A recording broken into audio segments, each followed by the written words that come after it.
Assalamualaikum warahmatullahi wabarakatuh. Ketemu lagi di live Instagram bersama saya Dita. Saya tutor di SAI. Hari ini kita akan membicarakan mengenai sudah siapkah kita dengan merdeka belajar dan apa yang dimaksud dengan merdeka belajar. Nah, nanti kita akan bincang-bincang dengan Teh Diah. Teh Diah ini beliau CEO Sahabat Anak Indonesia dan juga guru BK di sekolah. Nah, sebentar ya, saya undang dulu beliau.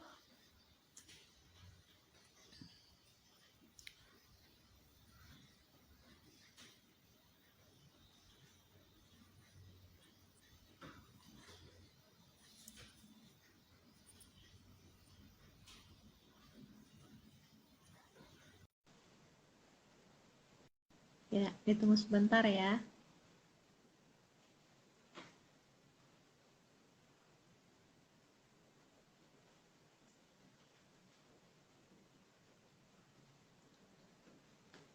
Mana nih? Nah, ini dia udah tergabung. Halo Teh Diah, Assalamualaikum.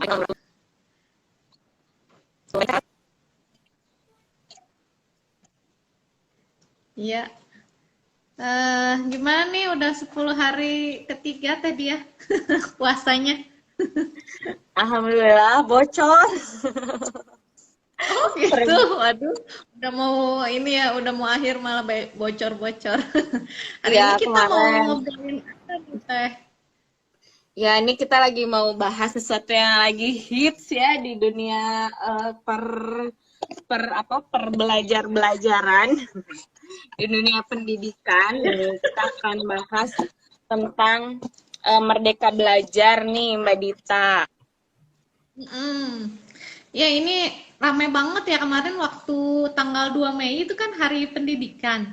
Nah, saya lihat tuh tagarnya semua pada pasang pakai tulisan tuh apa? Ya, Merdeka Belajar. Saya guru Indonesia, saya mendukung Merdeka Belajar.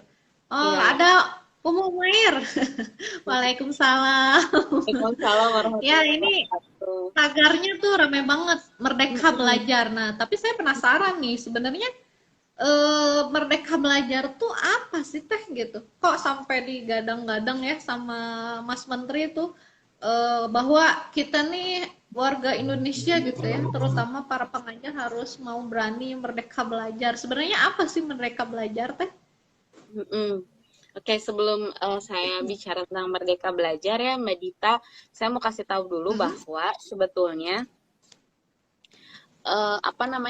implementasi perubahan kurikulum ataupun proses pelaksanaan pendidikan di Indonesia itu bukan kali ini saja berubah, ya betul nggak?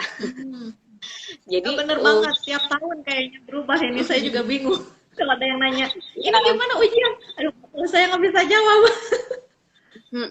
Jadi sebetulnya kan tahapan-tahapan perubahan itu sebetulnya dari sebelum kejadian COVID-19 ini tuh udah ada gitu ya.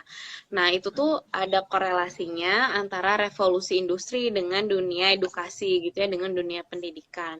Nah, jadi sebelum kita gimana gitu ya, kita yang penting itu gitu ya, karena saya belajarnya psikologi pendidikan ya di bimbingan konseling itu. Jadi yang pertama penting nih ketika kita menghadapi segala sesuatu, Mbak Dita, yang penting itu yang pertama kali itu adalah self awareness. Jadi sadar dulu nih. Sadar dulu, yang penting tuh sadar dulu. Jadi karena kalau kita belum sadar, nanti kita akan terus-terusan mengcompare. Kan anak kita nggak boleh pegang handphone. Kok kata Mas Menteri mesti belajarnya pakai handphone? Aduh pusing nantinya gitu kan. Nanti kita akan ngerasa jalannya tuh kayak maju mundur gitu loh, Mbak Dita. Jadi mau belajar, tapi kan ini nggak benar. Takut. Ini kan nggak benar. Anak-anak kan nggak boleh belajarnya pakai handphone, pakai gadget. Itu kan nanti di sana ada banyak bahaya, nana-nana segala macam. Akhirnya kita jadi nggak kemana-mana. Nah, untuk itu kita perlu belajar dulu nih ya. Kita perlu belajar dulu bahwa ada implikasi dari setiap perubahan industri terhadap dunia edukasi gitu. Nah, tadi di awal saya bilang ini bukan pertama kalinya gitu kan ya. Sampai kemudian Mas Menteri ini kan seusia kita ya, Mbak Dita ya. Ya. Seumuran ya. Nah, seumuran. Jadi ya benar-benar minta maaf gitu ya untuk yang lain yang mungkin ada gap generation dengan kita gitu ya. Mas Menteri ini kan orang milenial gitu ya. Jadi mungkin bagi kita nih yang kita ini kan karena kita bisa dibilang sahabat anak Indonesia tuh memang dari awal mainnya kan di digital gitu ya. Jadi kita sebenarnya nggak terimbas besar dengan ya, dari awal kita udah online. Kita tidak terimbas besar dengan tagar Merdeka Belajar itu karena dari awal kita sudah Merdeka Belajar. Kemudian dari awal kita sudah project based learning. Dari awal kita sudah memberikan fleksibilitas terhadap kegiatan pembelajaran anak-anak gitu. Jadi bagi kita sendiri sih di Sahabat Anak Indonesia tidak ada hal besar mengenai Merdeka Belajar gitu. Nah, cuman kan di sini tadi mungkin lebih kepada edukasi gitu ya, bagaimana kita ngasih tahu juga ke orang tua yang lain nggak perlu takut gitu ya dengan menghadapi edukasi 4.0 ini gitu. Kenapa? Karena sebuah perubahan itu adalah hal yang niscaya dalam kehidupan ya, betul nggak Mbak Dita? Betul, pasti ya, setiap hari bahkan setiap jam aja kita harus berubah ya, nggak bisa sama kayak gitu. Jadi sebetulnya hal baru itu adalah sebuah sunatullah gitu ya. Hal baru itu adalah sebuah keniscayaan pasti gitu. Kan yang tadi ya saya bilang kan kita dalam pembicaraan kita hari ini tuh kita pengen ngajaknya tuh self awareness gitu kan. Nah, bagaimana kita melihat bahwa diri kita pun aktual hari ini tuh kan juga pasti banyak terjadi perubahan ya, Mbak Dita. Banyak pertumbuhan gitu yang kita alami gitu, baik secara fisik ataupun secara mental gitu kan. Kita we are not so little anymore, dan ya kita harus terima that we are not young anymore. Ya itu mah nggak bisa ya, tidak bisa menolak tua ya. Iya, kan fitrah ya, kan fitrah gitu kan. Itu hal fitrah itu kita pertama tuh kita mesti terima gitu. Lah emang ada apa nih gitu ya, ada apa nih gitu. Nah, karena sekarang itu kan bisa dibilang ya, memang dipercepat dengan terjadinya si COVID-19 ini. Jadi kalau yang biasanya perubahan itu bersifat terduga ya, bisa diprediksi Mbak Dita. Jadi misalkan kan kayak dari proses pertumbuhan anak aja ya, kan umur 6 bulan gitu ya, dia tuh udah bisa tegak lehernya, sudah bisa tengkurap sendiri, sudah mulai merangkak gitu. Kan normalnya gitu ya, bisa diprediksi. Begitupun dengan kehidupan di dunia gitu. Harusnya kan si proses perubahannya itu bersifat gradual gitu, jadi secara bertahap. Abis ini gini kan kayak kita juga ngalamin gitu ya, kita kan generasi SMA-nya kita tahun 2000-an. Tahun 2000-an ya, generasi Y itu kita udah ngalamin pakai handphone kan, tapi si handphone kita tuh dari mulai yang layarnya satu gitu kan ya, satu baris, semuanya hapus papan tulis ya. Gede, udah gitu bunyinya tenonet gitu sampai sekarang layarnya disentuh gitu ya, dan bisa kalau zaman kita kan dulu ngetik tuh mesti ke warnet ya. Pas kita lagi ngejalanin S1 itu kita mesti ngetik ke warnet gitu, atau kalaupun misalkan komputer dulu. Rental komputer, atau kalau misalkan di rumah punya komputer tapi nggak ada printernya gitu, terus kayak mau browsing itu kan susah banget ya zaman dulu gitu. Nah, jadi kalau kita mungkin mengalami dulu nih step by stepnya perubahan digitalisasi itu cukup masih bisa diadaptasi gitu, karena ini pelan-pelan, jadi gini di akhir kita S1 tuh yang punya laptop udah ada lah, udah banyak, meskipun laptopnya segini-gini ya, tebel banget. Toshiba apa gitu-gitu kan, yang berat apa gitu. Cuman itu kan masih jalannya masih cukup inilah, masih bisa diprediksi gitu. Nah, tapi dengan hari ini kita lihat handphone tuh, kalau saya lihat tukang review handphone baru tuh, Mbak Dita, dia nge-review handphone, seminggu itu dia bisa nge-review ada sampai 9 handphone baru. Itu lebih dari satu hari satu ya, bisa sehari Iya, dua. kebayang nggak? Satu hari apa namanya, ditemukan ada satu inovasi baru, entah itu inovasinya di kecepatan apa namanya prosesornya, entah itu di keunggulan kameranya gitu. Terus muncul produk-produk teknologi gitu ya, yang kita nggak bisa bendung gitu. Nah, itu akhirnya yang membawa perubahan secara akseleratif, berimbas juga pada dunia edukasi gitu. Jadi yang tadinya mungkin kita udah anteng gitu ya, ratusan tahun gitu mengalami proses pendidikan yang mohon maaf lahir dan batin gitu ya, teacher center kan ya gitu ya. Nah, kemudian hari ini Mas Menteri itu membawa satu gagasan baru namanya Merdeka Belajar. Si Merdeka Belajar ini tuh nggak teacher center, Mbak Dita ya. Jadi jadi si Merdeka Belajar itu menggeser gitu ya, ibaratnya kalau yang tadinya teacher center, sekarang si Merdeka Belajar ini gagasannya adalah bagaimana kita sebagai pembelajar itu melakukan kegiatan belajar secara aktif, sehingga disebutnya itu sekarang student center gitu. Jadi kita yang jadi Merdeka Belajar tuh mengarahkan gitu ya setiap pembelajar itu supaya dia tuh punya inisiatif gitu ya, terus kayak mencari tahu sendiri. Jadi kan kalau dulu namanya feeding information nih, guru kita tuh dulu ngasih informasi aja gitu ya, bodo amat kita mau dengerin, mau ngerti, mau kagak, pokoknya telan aja semua 18 mata pelajaran waktu kita SMA loh, Mbak Dita. Iya, benar. Can you imagine 18 mata pelajaran seminggu? Iya, tapi dan diujiankannya hanya 3 hari gitu ya, atau nggak seminggu lah ya. Iya benar. Makanya pas waktu kita SMA kan banyak korban berjatuhan ya kalau ujian, inget nggak? Iya, langsung teman saya juga tipes itu, langsung beres ujian tipes.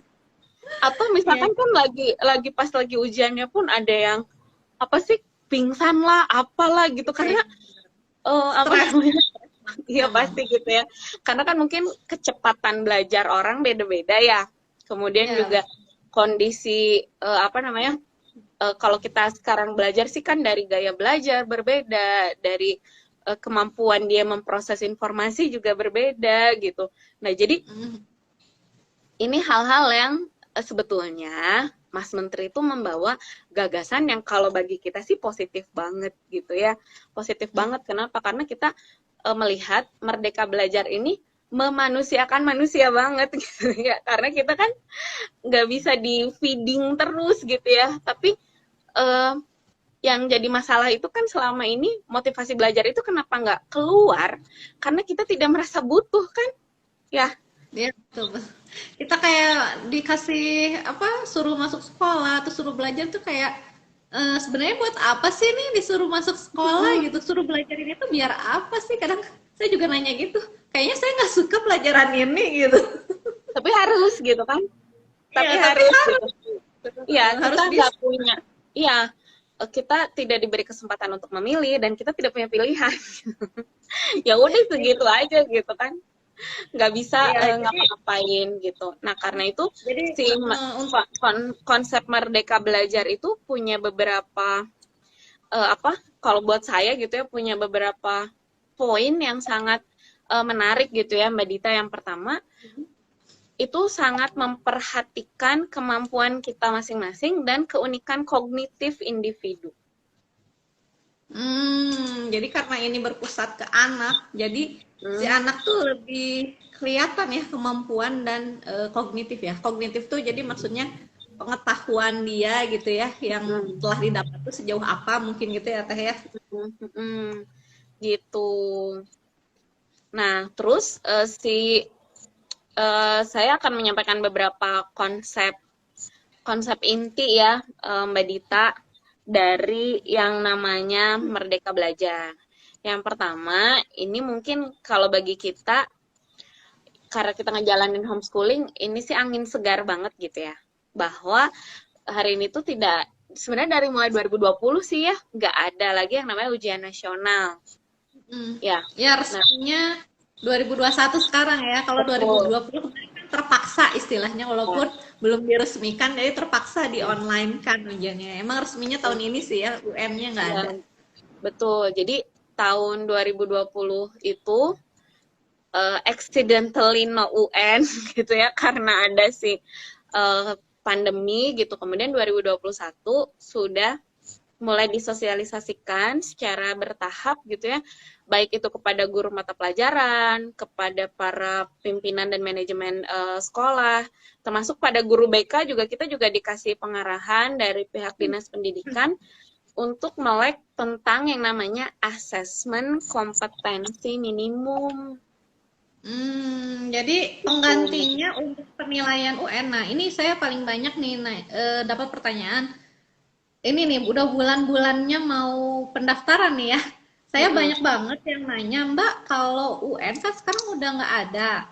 Terus digantinya penilaiannya pakai apa gitu. Nah, mungkin di sini Teh Dia bisa coba jelaskan juga nih buat yang ayah bunda sekarang nih, mungkin yang anaknya nanti mau masuk kelas 6 atau kelas 9, itu karena UN udah tidak ada, pengganti penilaiannya gimana nih Teh? Mungkin bisa disampaikan.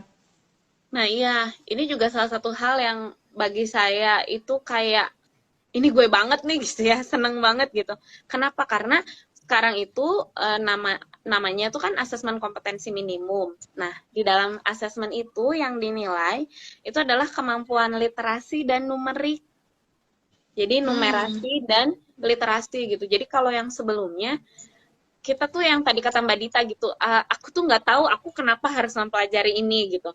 Dan kadang-kadang kita nggak paham bacaan gitu kan ya, karena saking banyaknya terus sisanya skip aja gitu kan, di skimming aja bacanya yang cepet gitu, tahu lah isinya apa gitu. Baca Nah cepat. justru membaca cepat akhirnya gitu. Nah justru kalau sekarang itu yang ditekankan itu adalah kemampuan memahami bacaan gitu ya, literasi, kemudian menyampaikan gagasan. Kan literasi itu bukan hanya membaca ya, tapi juga menyampaikan kembali apa gagasan yang kita pahami tentang sumber bacaan tersebut gitu. Kalau di sini ada Kang Aldi bilang Merdeka Belajar itu jadi kreatif gitu ya, jadi kreatif karena di sini nantinya harapannya kita tuh jadi bukan kalau zaman dulu kan kita di feeding nih informationnya, kita dikasih gitu kan, kasih informasi, abis itu nanti ulangan, namanya juga ulangan, berarti kunci dari ulangan itu evaluasinya pada sejauh mana materi itu retensi di kepala kita gitu, kesimpan, kemudian bisa kita uh, keluarkan lagi dalam bentuk yang sama persis gitu, bener nggak? Oh iya, saya baru ngeh ya. Makanya kenapa namanya ulangan. Kalau di kita sekarang kan bukan ulangan, namanya latihan ya. Iya, jadi Latihan kalau dan zaman dulu, bikin proyek. iya, Jadi jadi memang proyek mengerjakan sesuatu gitu, bukan mengulang apa yang sudah dihafalkan ya. Ya, iya, iya betul-betul. kan, kalau zaman dulu ibaratnya kita suka kesel karena nilai kita tuh tidak sempurna hanya karena kita enggak textbook. Makanya akhirnya Iya, banyak orang ada pengen satu open book, ya kan? iya, iya. Akhirnya anak-anak pengen open book gitu. Ingat banget lah dari sampai zaman kuliah juga kita suka open book tuh, seneng banget gitu. Kenapa? Karena dengan open book peluang kita mendapatkan nilai sempurna tuh lebih besar karena kita akan menuliskan sesuai dengan apa isi di buku, meskipun kita nggak tahu itu gimana gitu ya relevansinya gitu. Nah, sementara kalau si asesmen kompetensi minimum ini, jadi kita mengajarkan kepada anak itu untuk berpikir logis. Jadi ada proses penalaran gitu loh, Mbak Dita. Ada Hmm. proses penalaran, kemudian ada abstraksi. Jadi ketika kita misalkan menyajikan sebuah bahan, itu anak benar-benar akan memanfaatkan semua kemampuan kognitifnya gitu. Jadi menalar, memproses informasi, mengeluarkan kembali dalam bentuk gagasan yang mereka pahami gitu ya. Sehingga pada akhirnya tujuan dari pembelajaran itu kan tercapai. Ada perubahan. Kan sebenarnya tujuan pendidikan kan gitu ya. Ada perubahan, ada penanaman value gitu. Bukan hanya Dari yang tidak bisa menjadi bisa gitu kan ya. iya Betul kan? betul. Tujuan pelajar kan begitu ya. Iya, karena bukan cuma learning to know kan? Pendidikan Bukan itu buat untuk menghafal saja gitu ya, tapi jadi mengaplikasikannya juga gitu iya ya. kan kan kita tuh bahkan sebetulnya kan lebih jauh belajar itu learning to do, melakukan gitu, bagaimana sebuah informasi itu tuh bisa relevan nih untuk menyelesaikan tugas-tugas kehidupan kita gitu. Jadi bukan cuma sekedar learning to know gitu kan.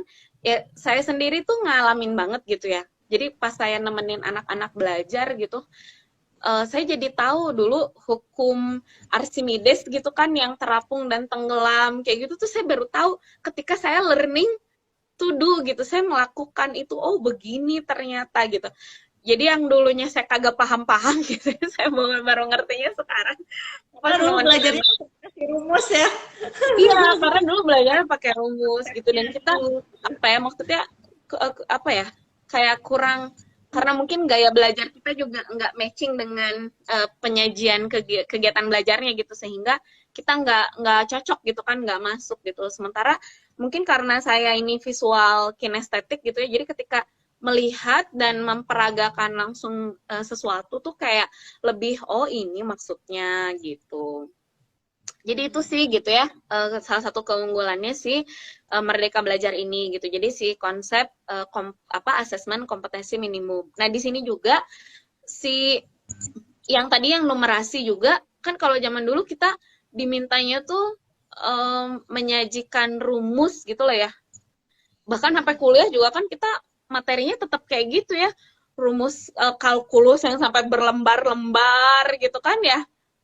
Iya, Tapi iya. kalau sekarang itu kita tidak diminta untuk menghafalkan formula, rumus-rumus, enggak. Tapi kita minta anak-anak itu untuk menemukan konsep dasarnya. Jadi misalkan mata pelajaran fisika atau kimia gitu, atau bahkan mungkin matematika sekalipun gitu ya, itu lebih kepada problem solving. Oh, keren kan? Jadi si literasinya kepada critical thinking dan creative thinking. Kemudian si numerasi ini lebih kepada problem solving gitu. Oh iya, jadi ini saya ingat nih, saya kan sempat baca-baca juga nih teh yang kurikulum tematik nih yang 2013 yang banyak orang tua dan guru keluhkan, katanya ini kurikulumnya terlalu banyak penjabaran gitu ya, bahkan mereka juga agak kesulitan gitu guru-guru untuk membuat dalam bentuk kegiatan hariannya yang sesuai dengan tematik gitu. Nah, tapi kalau dengan sistem penilaian asesmen kayak gini sih menurut saya ini bisa mendukung sekali ya, karena saya baca di tematik itu iya. anak itu justru diberikan suruh mencari konsep. Kayak kemarin saya baca tentang kebudayaan, pendidikan kebudayaan nih. Jadi kenapa sih anak ini tuh harus mengenal budaya ini gitu dari suatu daerah ini, dan apa saja sih yang di sekitar-sekitarnya. Nah, itu kan sebetulnya banyak ya. Dari kebudayaan tuh kita bukan hanya mengenal tarian, terus rumah Rumah adat, daerahnya, rumah adatnya, kemudian bajunya, bukan cuma itu kan gitu. Jadi ada kayak kebiasaan di suatu daerah itu apa, kemudian makanannya apa, kemudian acara tradisionalnya yang di sana suka apa gitu, dan sebutan-sebutan di sana kayak kalau di Sunda mungkin ada akang, teteh, ambu, abah gitu ya. Mungkin kan di daerah lain juga namanya beda gitu. beda, Nah, itu ya. saya itu, dan anak mengumpulkan konsep di pinggiran itu, kemudian menemukan inti dari semua yang mereka kumpulkan tuh apa sih ketika ditarik. Nah, mungkin seperti itu ya, hari Merdeka Belajar tuh jadi anak lebih luas cakupannya gitu. Nah, berarti tinggal kitanya nih yang generasi Y dan generasi X harus mengejar mereka nih biar bisa menemani. Iya, Nah, jadi kata tinggal ada yang komen, Mbak Iva, aduh, Assalamualaikum Mbak Iva. Aku baca buku tematik kelas 1 kayak pelajaran kelas 3. Ah, betul. Karena sekarang lebih dipadatkan ya, justru emang kita yang harus ngejar nih kayaknya, Bu. Nggak bisa anak yang ngejar, ini harus kita yang ngejar. Ya, jadi kalau apa sih namanya? Makanya provide materi sekarang ke anak-anak yang mereka lagi belajar gitu ya, itu tuh akan membantu kita belajar lagi gitu, karena ternyata masih banyak hal yang justru dulu kayaknya pas waktu kita belajar tuh kita tidak temukan itu gitu. Jadi masih banyak sisi-sisi yang belum kita explore gitu, karena dulu mungkin masih terbatas ya, dan kita sebenarnya gini, tadi gitu ya kata Mbak Dita kan, banyak yang ngeluh gitu kan, kenapa banyaknya orang tua tuh mengeluhkan gitu, karena oh ini kok kayak gini sih gitu, terus kayak misalkan ini sebenarnya maunya apa sih gitu, ngapain sih belajar kok kayak gini-gini banget gitu, sampai ada istilah tuh yang paling saya sering denger ya Mbak Dita, orang tua tuh bilang, saya tuh sampai diteleponin beberapa kepala sekolah gitu ya di sini, dari yang setingkat TK gitu ya sampai yang SD SMP, itu orang tua tuh bilangnya gini, ini anak-anak sekolah daring, orang tuanya darting katanya gitu kan, darah tinggi nih gara-gara begini gitu kan akhirnya.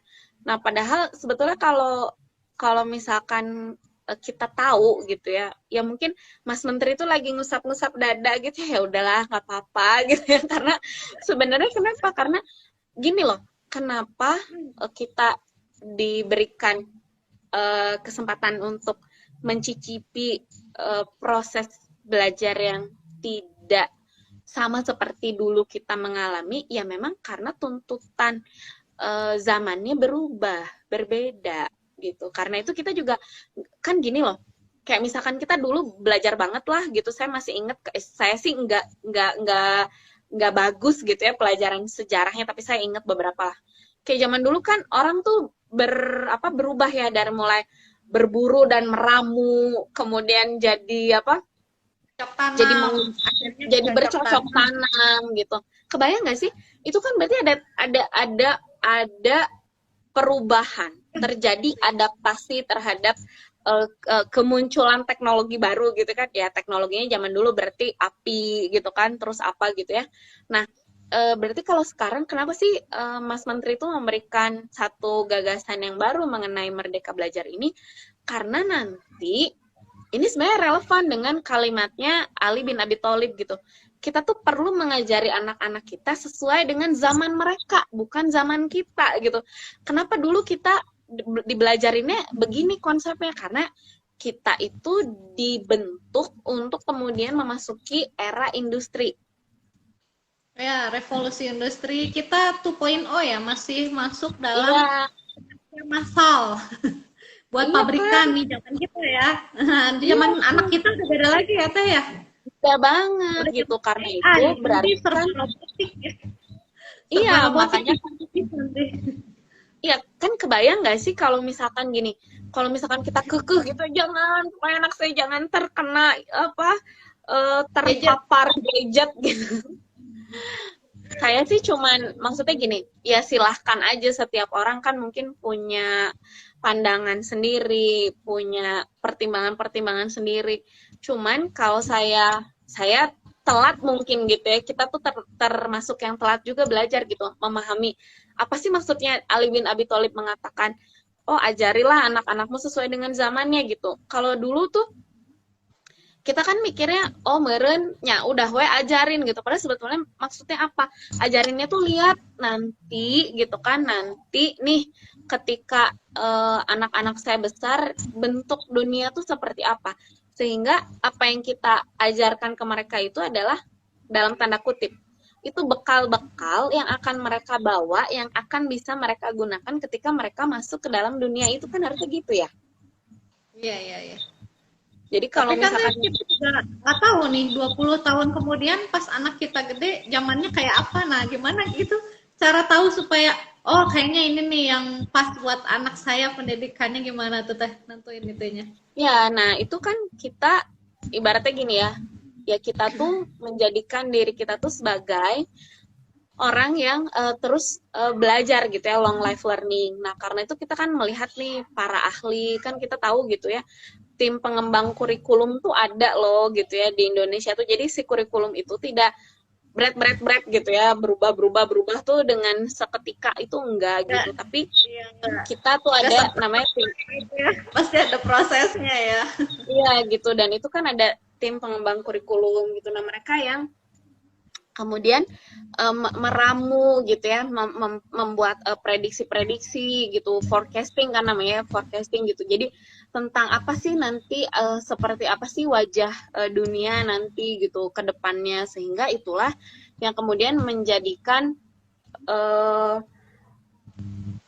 sebuah pijakan gitu dalam menyajikan kegiatan belajar. Jadi sebetulnya pengembangan kualitas pendidikan itu tuh pasti fleksibel gitu loh, Mbak Dita. Jadi kitanya juga nih sebagai, jadi kita tuh jangan memposisikan diri sebagai konsumen gitu, tapi kita tuh harusnya belajar bahwa kita sebagai orang tua gitu ya, kita sebagai bagian dari ekosistem pendidikan gitu, sehingga kitanya juga melek gitu, ini gimana nih, ini gimana gitu. Jadi critical thinkingnya orang tua juga penting di sini gitu. Jangan sampai kita tuh kayak menganggap bahwa oh ya udahlah gitu kan, ini nanti mau gimana, nah, tapi kita pelajari gitu ya. Sekarang kita lihat sendiri lah gitu ya, ketika sekarang kan yang berkembang itu artificial intelligence gitu, mungkin nanti ke depannya akan lebih akan lebih canggih lagi gitu, segala kalau anak-anak saya bilang mungkin nanti segala macam itu portable nih. Mungkin kalau zaman dulu pernah nonton Dragon Ball nggak, Mbak Dita? Iya, pernah. Yang mananya nih banyak. Dragon Ball itu kan si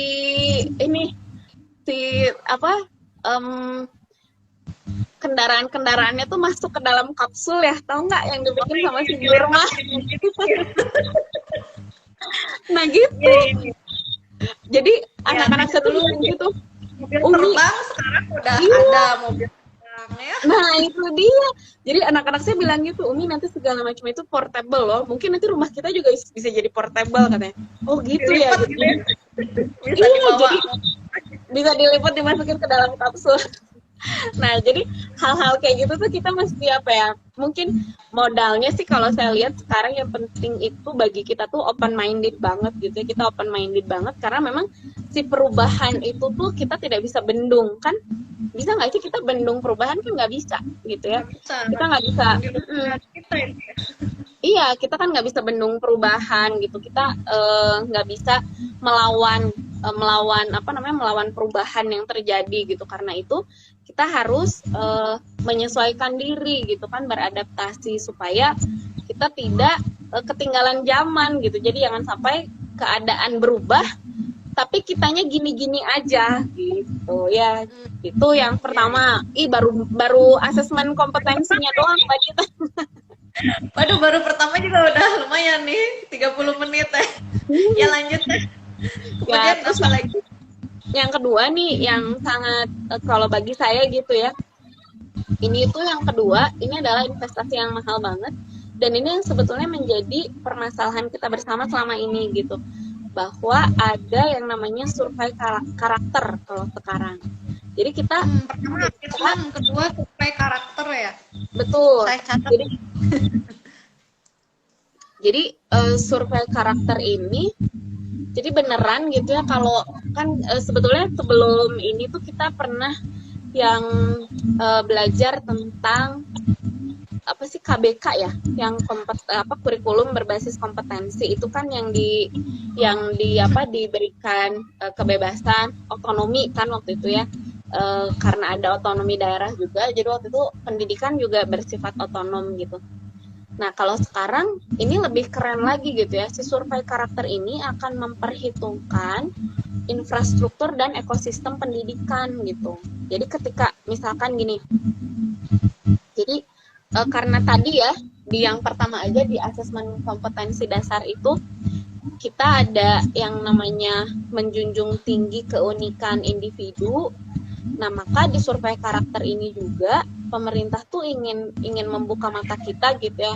Kalau kami dari bimbingan konseling tuh ngerasa ini tuh bener banget gitu ya. Kenapa? Karena gini, jadi si survei karakter ini membantu kita untuk melihat bahwa ketika seseorang bahwa kita nih ketika kita menerima bahwa setiap orang itu unik gitu ya, setiap orang itu berbeda gitu.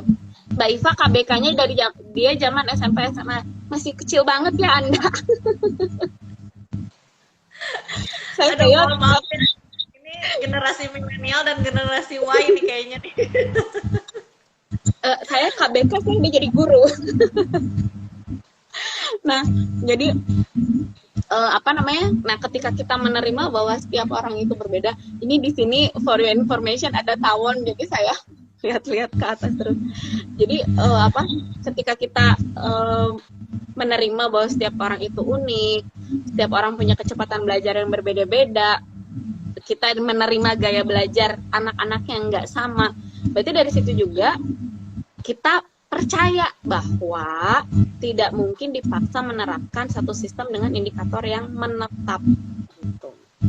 Nah, jadi di sini pemerintah tuh tidak hanya melihat hasil belajar gitu, tapi nanti akan dilihat juga bagaimana pengembangan kualitas pendidikannya gitu kan.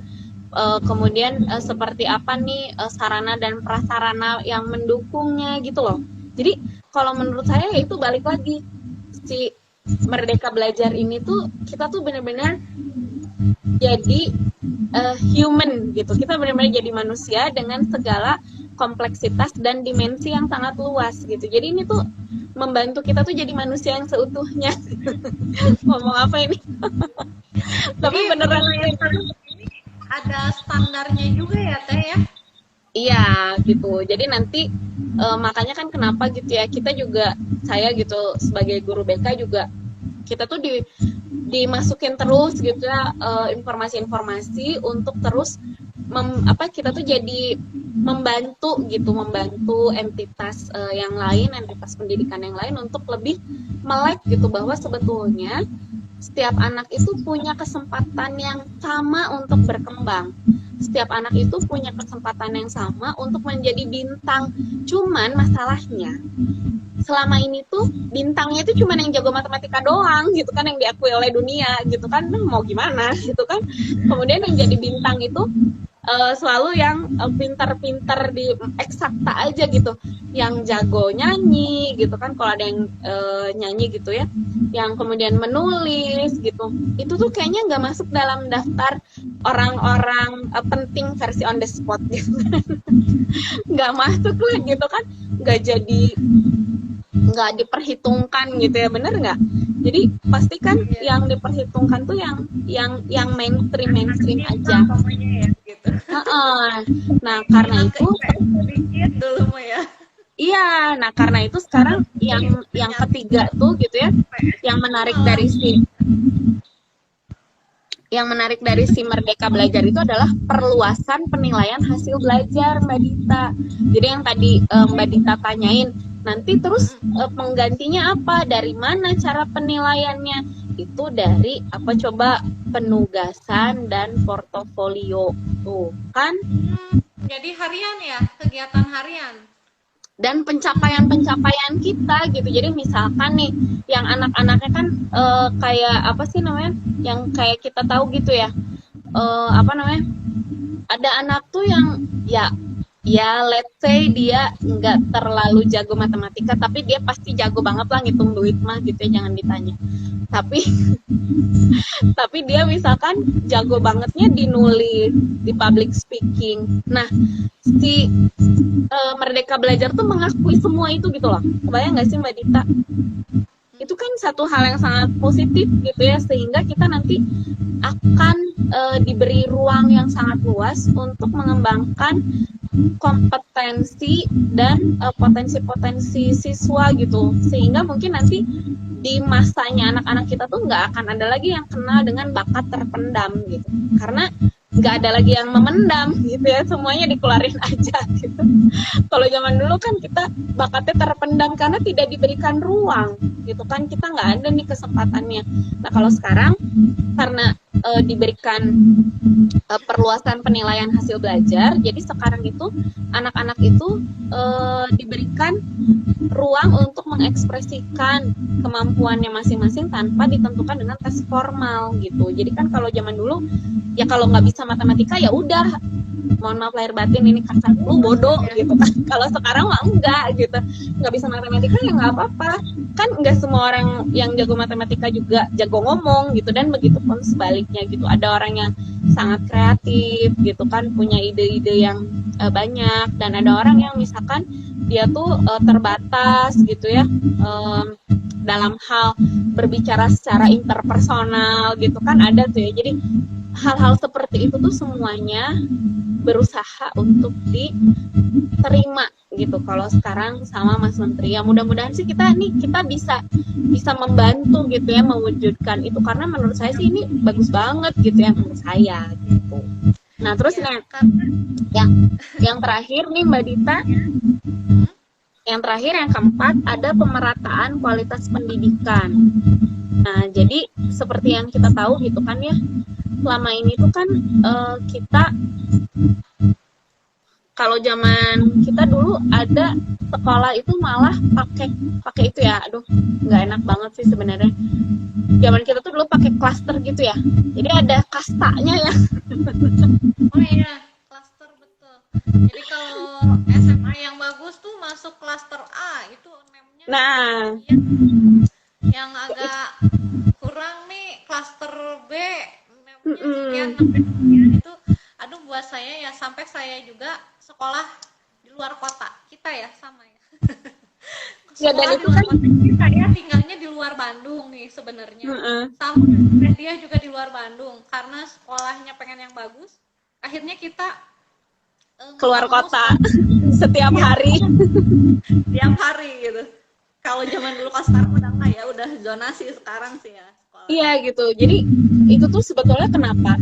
Nah, berarti kualitas akses pendidikannya itu tidak merata gitu, sehingga kita ini gitu yang merasa membutuhkan sesuatu yang lebih gitu kan, akhirnya perlu untuk mencari keunggulan gitu ya dari tempat yang mungkin sebetulnya susah aksesnya gitu. Jadi kayak kita ini kan mesti berangkatnya lebih pagi gitu. Kalau saya tuh waktu zaman SMA itu sampai tidak pernah bisa melihat matahari di rumah saya gitu ya. Kenapa? Karena pergi sebelum matahari terbit dan pulang setelah matahari tenggelam. Jadi akhirnya nggak pernah lihat matahari gitu. Nah tapi kalau sekarang gitu ya, apalagi nih kan kita melihat bahwa Indonesia tuh akan mendapatkan bonus demografi yang sangat besar gitu, yang akan terjadi angkatan kerja tuh naik menjadi 64% itu di tahun 2030 gitu. Nah karena sekarang tuh tingkat kelahiran tuh sangat tinggi gitu, apalagi kayaknya gara-gara pandemi ini makin banyak lagi lah anak-anak Indonesia yang lahir gitu. Nah karena itu pemerintah tuh udah baik banget sih menurut saya gitu ya, sehingga akhirnya dibukalah yang namanya pemerataan kualitas pendidikan. Jadi pemerintah tuh mendukung sekali, mendorong sekali supaya semua nih ya, dari yang pokoknya sekolah-sekolah gitu ya, dari yang mohon maaf lahir batin gitu, dari yang di pedesaan sampai yang di kota tuh memiliki kualitas pendidikan yang sama mutunya gitu. Nah ini juga mungkin orang tua harus tahu gitu ya, bahkan pemerintah provinsi sendiri kita gitu ya di Jawa Barat khususnya, itu Bapak Ridwan Kamil itu programnya tahun 2021 ini mencetak 10.000 guru melek IT melalui program namanya Virtual Coordinator Training gitu kan. Ya, nah ini Mbak Dita juga alumni VCT ya, ini luar biasa sekali gitu ya. Nah di situ tuh kan kita ngerasain banget gitu ya, bahwa kita tuh sebagai tenaga pendidik itu didukung sekali gitu ya, di push gitu, sampai ini tuh kegiatannya gratis, bayang nggak sih? Jadi kita diberikan jadi training ya, jadi training itu skill setting, bukan ngomong-ngomong, bukan, tapi kita dilatih untuk bisa memprovide pendidikan yang 4.0 banget gitu ya. Jadi pendidikan yang memang bisa kita terapkan untuk menunjang sebuah tantangan yang kita hadapi sekarang gitu, tantangan era digital, maka pendidiknya juga, tenaga pendidiknya juga mesti tenaga pendidik yang digital gitu. Nah kita tuh kemarin tuh memang programnya, awalnya kan programnya tuh untuk Jawa Barat ya Mbak Dita, sekarang itu jadinya untuk nasional, jadi virtual koordinator Indonesia kalau sekarang ya. Saya bareng dari Kalimantan Utara itu satu provinsi itu. Iya. Ya. Oh sekarang udah boleh nasional ya? Iya, alhamdulillah. Jadi kita ya, kalau sekarang kan, kalau kemarin itu masih guru ya, masih guru. Kalau sekarang tuh udah sampai dosen-dosen. Jadi kemarin saya juga saya tuh membantu memfasilitasi dosen-dosen dari Universitas Samratulangi, kemudian Universitas apa sih yang di Sulawesi Utara itu gitu. Itu memang gitu ya. Itu tuh generasinya kan beda sama kita gitu ya. Mereka tuh masya Allah sekali gitu. Tapi jadi malam-malam gitu ya telepon, Miss aku belum ngerti ini, Miss maksudnya gimana Miss gitu kan, cara menggunakan Google Form apa segala macam. Mereka mengakui sekali gitu bahwa terobosan baru dari Mas Menteri ini tuh sangat memudahkan pekerjaan mereka gitu. Karena ini Mbak Dita, ini yang kerennya ya. Jadi Mas Menteri itu pengen guru itu tidak disibukkan dengan yang namanya administrasi. Iya kan? Ya, teman-teman guru saya juga ngeluhnya gitu, ini ngurus administrasi ini ngabisin waktu katanya. Iya betul. Jadi kan kalau zaman dulu tuh ini. Oh iya. Oh ini saya kayaknya. Mbak Dita ada dekat lain juga nggak Mbak Dita? Kenapa? Ada bunyi ngung-ngung katanya. Oh kenapa ya? Nggak ada nih, saya nggak dekat apapun. Masih ada suaranya nggak? Aldi.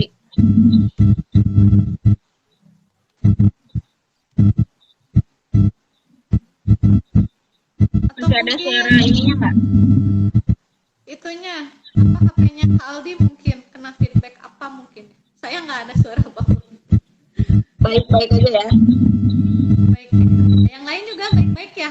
Mudah-mudahan di sini bisa dengar suaranya jelas. Ada feedback atau suara mengganggu lain? Kalau ada boleh sampaikan di kolom komentar ya. Kalau Mbak Iva ada katanya. Gimana ya? Kenapa ya? Gimanain dong? Masih nggak nih?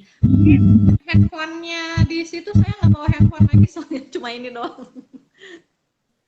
Handphonenya di situ mungkin dimatikan dulu sinyalnya atau gimana mungkin. Oke, sekarang gimana, masih nggak? Nah, ada yang mendengung nggak? Mendengung nih. Sekarang udah.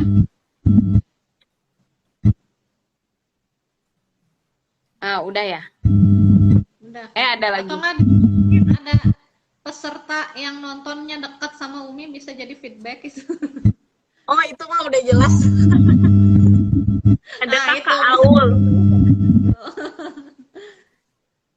Ada kakak Aul nih dekat. Oh iya, mungkin kakak Aul terlalu dekat. Ayo jaga jarak dulu. Jaga jarak. Kesehatan. Nggak terlalu dekat sebenarnya. Oke, lanjutin ya. Nah, jadi itu Mbak Dita. Jadi betulnya pemerintah gitu ya melalui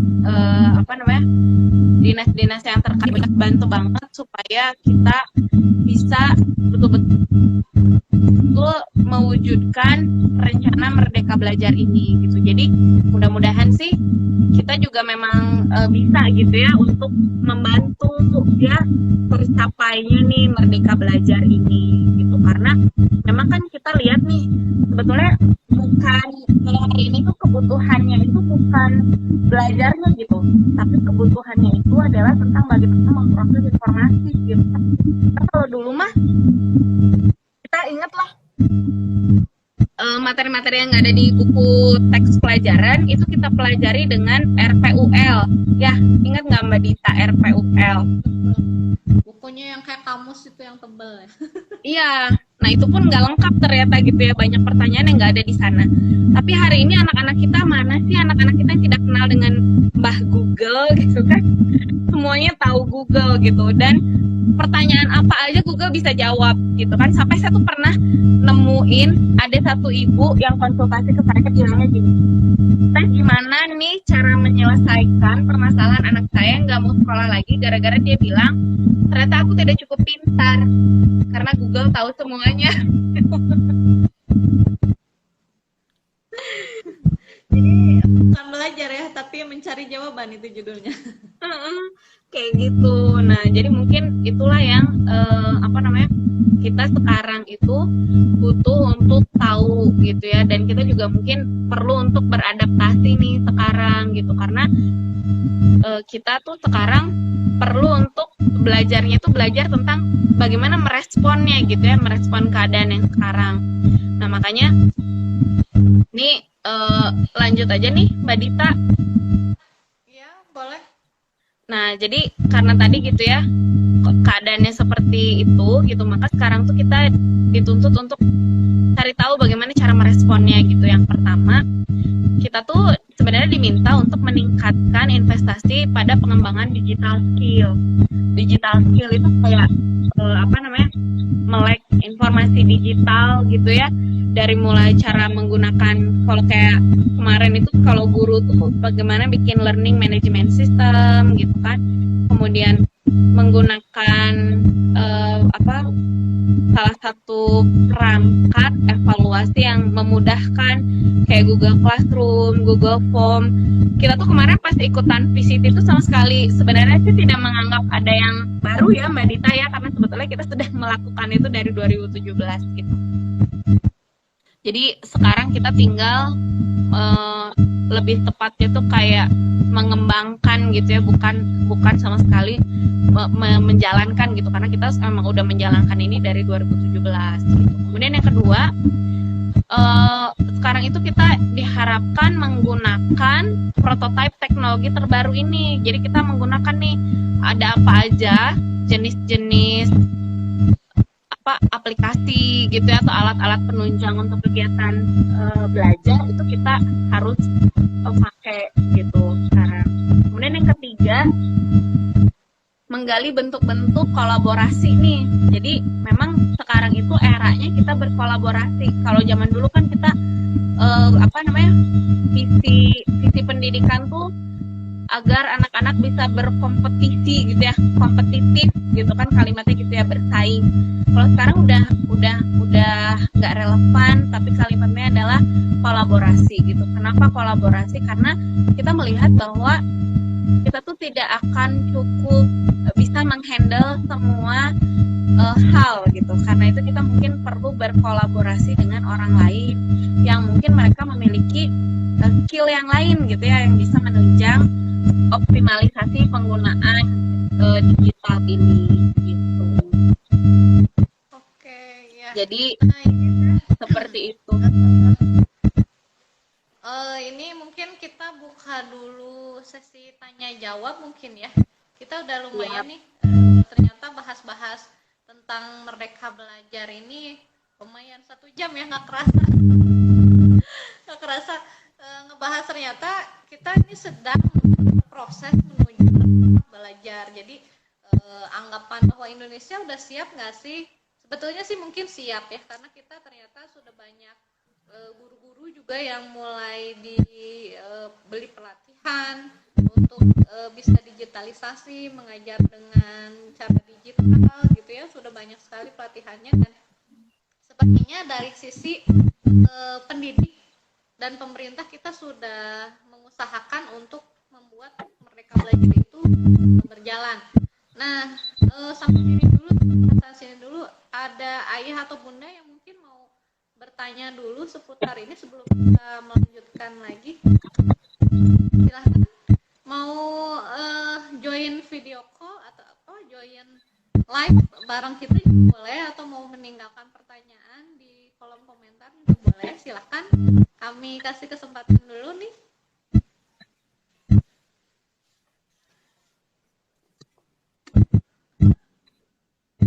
Kayaknya sambil kita nunggu, mungkin kita bahas lagi ini ya satu ya Teh. Nah, kalau dari tadi kan kita ngebahas dari sisi pemerintah dan pendidik nih ya. Bagaimana sih mempersiapkan untuk Merdeka Belajar. Sedangkan kita belum bahas nih dari sisi orang tuanya. Apa Sebetulnya tuh? dari sisi orang tua tuh apa sih yang harus dipersiapkan gitu. Jadi karena berubahnya sistem pendidikan nih sekarang ini ya, karena adanya pandemi, kemudian adanya ajakan untuk mereka belajar. Nah, sebenarnya apa yang harus dipersiapkan orang tua untuk mau masuk ke dalam Merdeka Belajar ini gitu teh? Ya, pertanyaannya bagus Mbak Dita ya, karena memang mungkin kita akan berpikir gimana caranya gitu ya anak belajar tanpa bertemu dengan gurunya gitu kan. Bagaimana caranya kita yakin bahwa mereka sudah memiliki kompetensi-kompetensi yang seharusnya, kan itu ya pertanyaannya ya. Betul, bagus sekali Mbak Dita. Pasti akan mewakili pertanyaan ibu-ibu di seluruh dunia. Yang pertama justru ya memang kan sistem beliefnya kita nih yang harus diperbaiki gitu.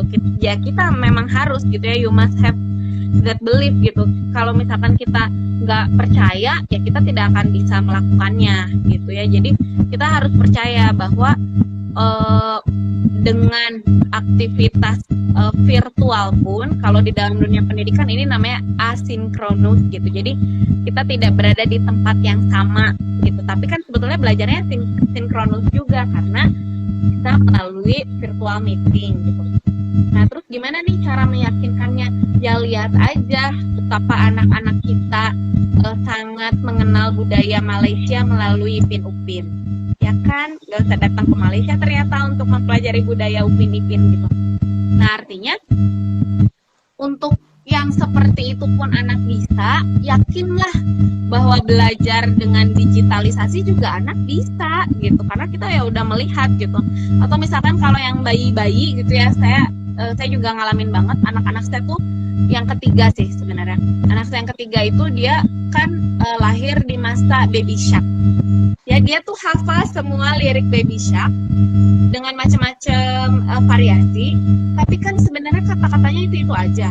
Tapi dia tahu gitu kan semuanya tentang si Baby Shark ini. Nah, artinya justru sekarang yang perlu kita ajarin ke anak-anak itu adalah bagaimana mereka tuh bisa memiliki kemampuan interaktif gitu. Jadi bagaimana mereka tuh bisa nih bukan cuma belajarnya aja, tapi tadi learning to do-nya. Mereka ya kan, ya kita kan ya mohon maaf lahir batin gitu ya, kita dengar juga banyak anak yang jadi melakukan sesuatu tindakan yang tidak terpuji karena mereka menonton ya, melihat gitu kan dari tayangan, entah itu televisi ataupun gadget gitu. Nah, artinya kan transfer value ini medianya bisa langsung, bisa tidak langsung ya. Bisa medianya berupa tatap muka maupun tatap layar, itu sebetulnya tidak masalah gitu. Nah, berarti sekarang yang harus kita berikan berikutnya apa? Yang harus kita lakukan berikutnya adalah ya kita buat dan kita sosialisasikan ke anak, kita sounding bahwa ini ada new learning process gitu, ini ada kegiatan belajar baru, prosesnya seperti ini, dan kita nggak bisa denial gitu. Ini memang eranya kita, belajarnya modelnya begini gitu, kita harus terima itu gitu.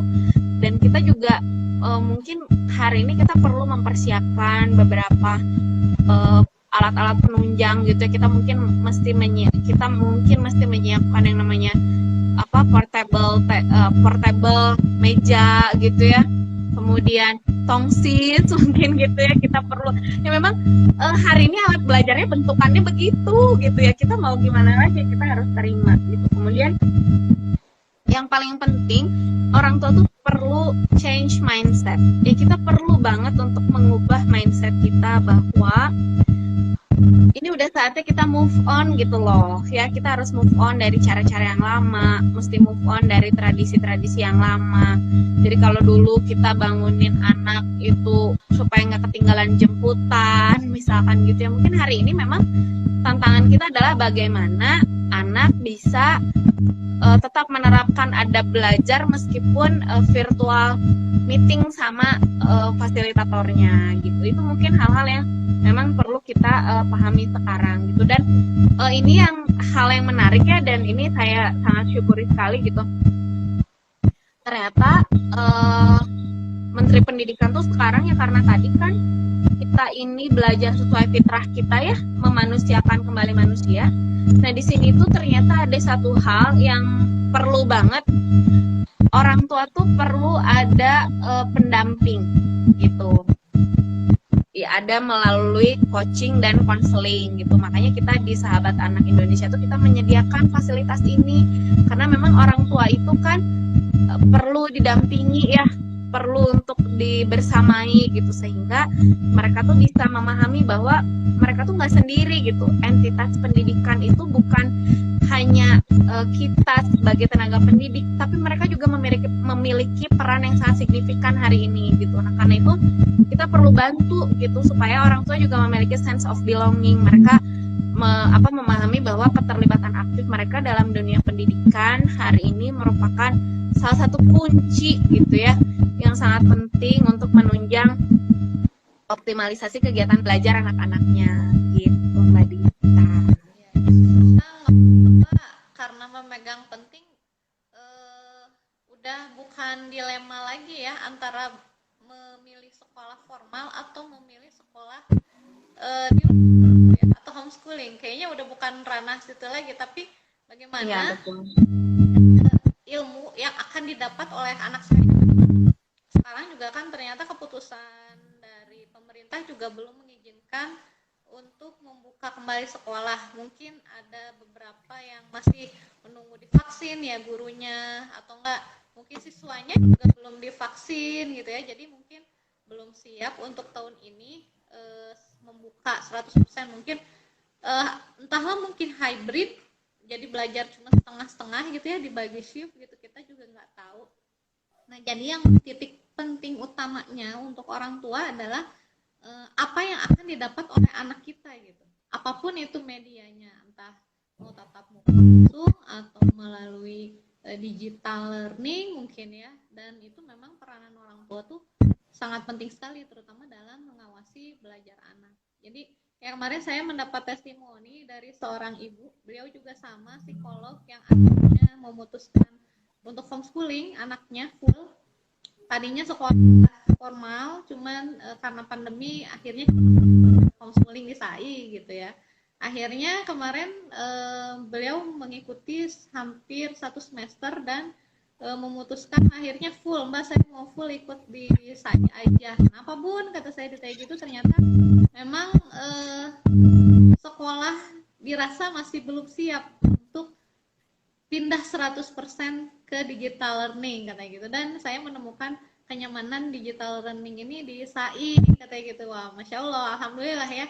Nah ini kalau misalkan orang tua masih ada yang ragu gitu, misalkan masih ada yang mau tanya-tanya bagaimana sih cara belajar digital atau digital e-learning ini, dengan SAI boleh nanti hubungi saya atau admin kami di Teknora, nomornya nanti ada di kontak di bio kami gitu ya. Nah, dia satu lagi nih kayaknya yang terakhir, sebelum ini belum ada yang bertanya nih. Bunda-bunda belum ada yang mau bertanya.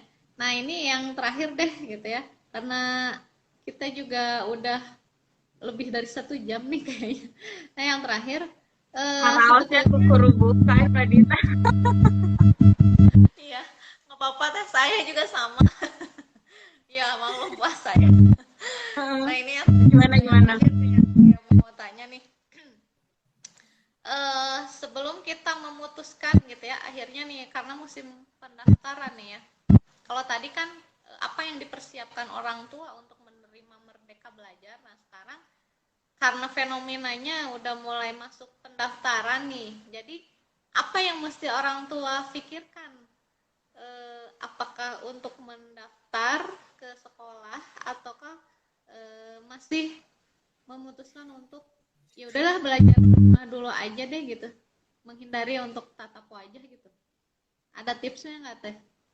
Oke, jadi kalau sekarang gitu ya dengan situasi aktual ya, kan kita kalau kita bicaranya ideal terus kan nggak mungkin ya, karena kita dalam situasi yang tidak ideal. Tentu saja kita juga tidak bisa membicarakan hal yang ideal gitu. Nah tadi gitu ya, karena sudah ada beberapa poin yang bisa kita pertimbangkan. Nah, kalau sekarang karena memang udah musim-musimnya mau masuk sekolah gitu, ini apa nih selanjutnya gitu. Kalau bagi saya gitu ya, yang terpenting itu sekarang kita poin pertamanya adalah yang pertama itu bagaimana anak tetap bisa belajar dengan menyenangkan gitu ya.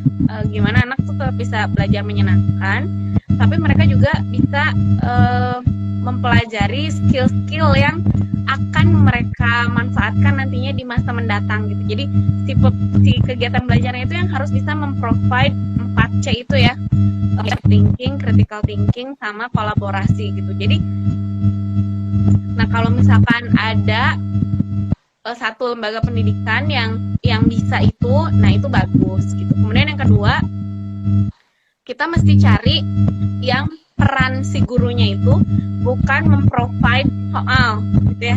Soal dikumpulin hari ini jam segini gini bukan gitu, tapi coba cari gitu ya yang memposisikan guru itu sebagai fasilitator. Jadi memposisikan guru itu sebagai teman bertumbuh anak-anak kita, dan sekaligus juga anak-anak kita itu dengan kegiatan belajarnya mereka tuh jadi bisa learning to do-nya tadi gitu, nggak cuma sekedar learning to know gitu.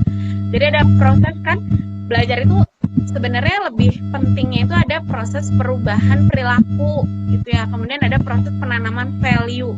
Nah ini yang penting gitu. Jadi bagaimana kita melihat pada akhirnya penilaian bukan sebagai poin utama, tapi si lembaga itu tuh harus menitik beratkan pada proses anak-anak kita berjuang, pada proses untuk belajarnya itu gitu ya, mendapatkan informasi dan mengolahnya kembali. Nah sehingga nantinya gitu ya anak-anak itu punya motivasi belajar sendiri gitu. Mereka juga memiliki komitmen, disiplin, kejujuran gitu, integritas. Nah itu tuh yang nantinya kita tuh jadinya apa ya, benar-benar pada akhirnya tuh kita benar-benar ngebantu proses self development anak gitu.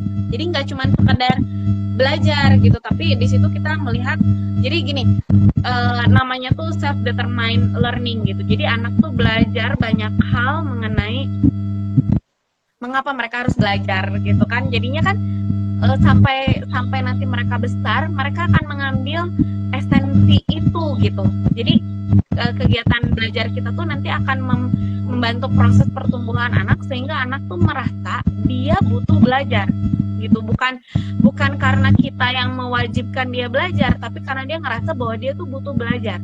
Nah sehingga pada akhirnya nanti anak-anak kita tuh mereka sendiri yang memprovide kegiatan belajar, karena mereka sudah menjadi seorang self student gitu kan, smart education gitu. Jadi mereka muncul gitu ya si pemahaman terhadap kebutuhan belajar itu munculnya dari dalam diri mereka sendiri gitu. Oke. Jadi tadi cuma 2 hal ya.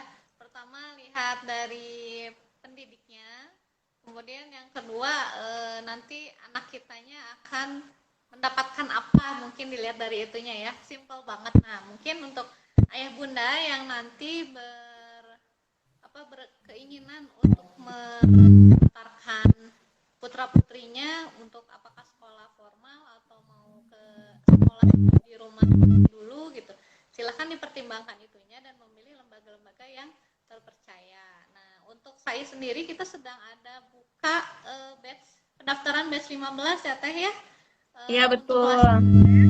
Kelas untuk kelas reguler ini kita kelas panjang ya, 6 bulan per semester. Jadi sudah tahun keempat sekarang ya, kita batch 15 sudah keempat, sudah lebih dari 1.000 peserta yang kita bantu untuk belajar di rumah. Jadi kalau ayah bunda mau tahu ada apa saja fasilitasnya, saja cara belajarnya bagaimana, boleh nanti hubungi kami langsung lewat DM atau enggak hubungi admin kami via chat di WhatsApp. Nah Teh Diah, terima kasih banyak ya. Ini nggak 1 jam lebih, hampir 1 jam 15 menit.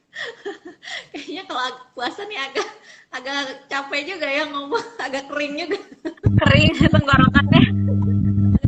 Nah ini sebagai penutupan nih kita mau mengucapkan juga ke ayah bunda yang akan merayakan Idul Fitri. Kami ucapkan selamat Idul Fitri dan mohon maaf lahir batin. Taqabbalallahu minkum. Walaupun masih lama ya, karena kita pekan depan sudah off nih, tidak ada kegiatan kelas di SAI. Jadi live ini juga penutup mungkin ya Teh ya, penutup Iya, sebelum betul. jadi kita mengucapkannya sekarang, mohon maaf lahir batin. Insya Allah nanti bulan depan kita ada program baru yaitu kelas intensif plus. Nah ini di semester kedua 2021 kita meluncurkan program baru ya Teh, namanya kelas Iya, intensif betul. plus. Kelasnya itu lebih fleksibel, jadi kelas mingguan tapi bisa dilakukannya kapan saja. Jadi ini cocok untuk orang tua yang ingin membersamai anak di rumah, tapi waktunya nggak fleksibel karena mungkin beberapa aktivitas ya seperti bekerja di luar atau nggak mungkin berjualan gitu ya di rumah. Jadi waktunya tidak bisa sesuai gitu mengikuti kelas yang ada di SAI. Kami sediakan kelas intensif plus, ini kelasnya bisa sampai 4 tema yang diikuti gitu. Jadi selama sebulan full itu bisa ikut kapan saja. Nah, kapan diluncurkannya ya? Tunggu saja ya, mungkin nanti setelah lebaran. Karena kita liburan dulu. Nanti insya Allah tanggal 17 Mei kita sudah aktif kembali. Jadi cuma seminggu aja ya mengikuti anjuran pemerintah tidak boleh mudik. Jadi di rumah aja. Insya Allah tanggal 17 kita kembali lagi dan nantikan informasi untuk kelas intensif plus pada pekan selanjutnya. Ya tadi ya mungkin ada yang mau disampaikan yang terakhir. Oke, jadi ini sih apa namanya? Pokoknya pada intinya nih ya, kalau buat saya pribadi gitu dan anak Indonesia tuh semuanya kita tuh pokoknya lagi berbunga-bunga banget dengan adanya apa gagasan mengenai program Merdeka Belajar ini gitu ya, karena ini tuh memang bagi kita ini tuh benar-benar yang kita butuhkan gitu. Kenapa? Karena dengan si student center learning ini kita tuh bisa benar-benar mendevelop anak gitu ya, bagaimana mereka bisa menjadi memiliki ownership terhadap kegiatan belajar mereka gitu kan. Itu sebenarnya yang jadi masalah orang tua ya, anak saya begini gitu, karena mereka tuh tidak ditumbuhkan motivasi belajar ya gitu. Nah tapi kalau di alhamdulillahnya gitu ya, setelah 4 tahun nih kita udah ada beberapa anak juga yang lulus SD gitu ya, lulus setara SD ya Mbak Dita ya, kemudian jadi anak SMP gitu. Itu tuh alhamdulillah sejauh ini testimoninya sangat baik karena mereka tuh jadi memiliki motivasi belajar dan mereka tuh bisa sekaligus juga menampilkan bakat-bakat yang mereka punya. Karena bagi saya sendiri nih ya, sebagai guru BK, tantangannya nih, guru BK di sekolah formal, sebenarnya anak-anak itu bingung banget tentang cita-cita mereka gitu, karena mungkin selama ini kurang diakomodasi gitu kan ya, kurang diberikan kesempatannya. Apa yang mereka mampu kan tidak diterima oleh lingkungan, apa yang apa yang menjadi cita-cita mereka itu tidak bisa difasilitasi gitu, sehingga akhirnya mereka memilih untuk ya udahlah nggak apa-apa gitu kan, akhirnya nggak kelihatan minat bakatnya seperti apa gitu. Tetapi dengan student center learning ini mudah-mudahan saya itu bisa menjadi salah satu partner gitu ya, salah satu sahabat gitu ya untuk orang tua Indonesia dimanapun berada gitu, yang mudah-mudahan kita tuh bisa hand in hand untuk membantu supaya anak-anak kita itu nanti akan siap untuk menjadi khalifah ya di saatnya mereka harus menjadi pemimpin di muka bumi ini gitu ya. Let's join SAI intinya gitu sih.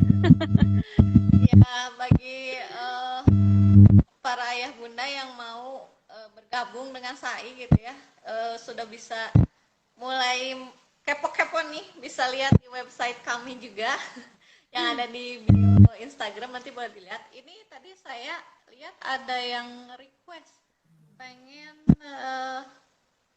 live bareng, coba saya cek ini, tapi sudah tidak aktif kayaknya. Kayaknya udah nggak aktif nih bundanya. Kalau bunda masih aktif, boleh bun mengaktifkan lagi sebelum saya tutup nih, masih ada waktu 10 menit lagi lah ya. Boleh kalau mau join atau mau bertanya.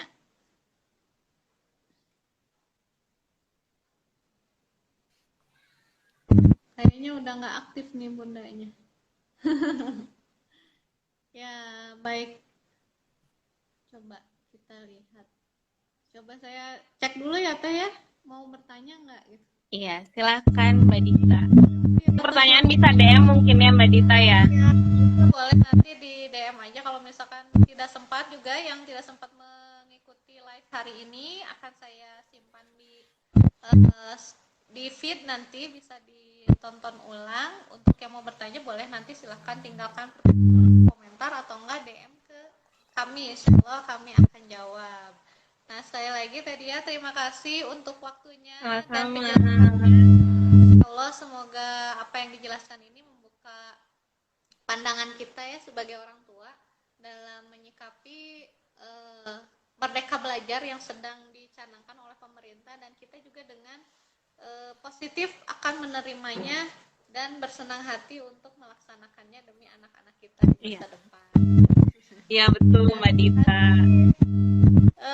Juga terima kasih untuk yang sudah menyimak live ini. Semoga nanti kita diberikan kesehatan dan umur panjang untuk bertemu lagi di webinar yang selanjutnya. Saya ucapkan terima kasih sekali lagi. Assalamualaikum warahmatullahi wabarakatuh. Sampai jumpa. Waalaikumsalam warahmatullahi wabarakatuh. Semuanya ya.